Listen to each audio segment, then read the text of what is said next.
সংগ্রাম করেছি বলে নেতৃত্ব এসেছে।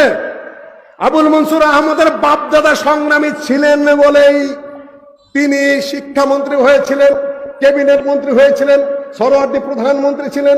সরওয়ার্দী সাহেব বিদেশে গেলে আবুল মনসুর আহমদকে প্রধানমন্ত্রীতে দায়িত্ব দিয়ে যেতেন। কারণ কি? সংগ্রামী মানুষ। মৌলানা আকরম খাঁ গোটা মুসলিম লীগ চালিয়েছেন 41 সাল থেকে 49 সাল পর্যন্ত।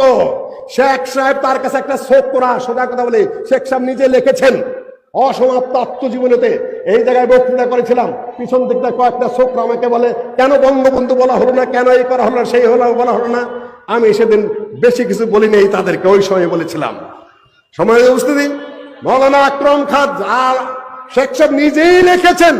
মৌলানা আকরম খাঁ আমাকে বললেন, এই ছোকরা তুমি করো কি এখানে? যে আমি ছোকরা নই, আমি ডেলিগেট। অকাতরে বলেছেন মোল্লা আকরম খাঁর সামনে সরওয়ার্দী ছোকরা, সরওয়ার্দী আকরম খাঁর অধীনে নেতৃত্ব করেছেন।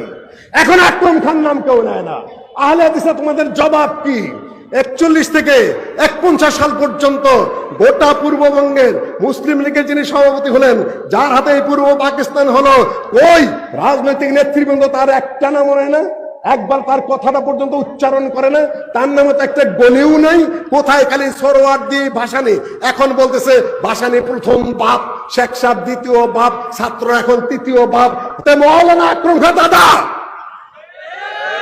কেন উচ্চারণ করছে না? আপনারা মাঠে নাই তাই। যে সংগ্রাম করে না পৃথিবীর সংগ্রামী মানুষের জন্য, ইতিহাস রচিত হয় বিজয়ীর পক্ষে, পরাজিতের পক্ষে ইতিহাস রচিত হয় না।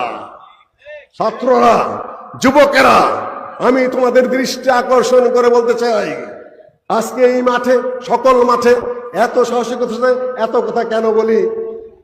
এই জন্যই যে নিষ্প্রভ হতে দিতে চাই না।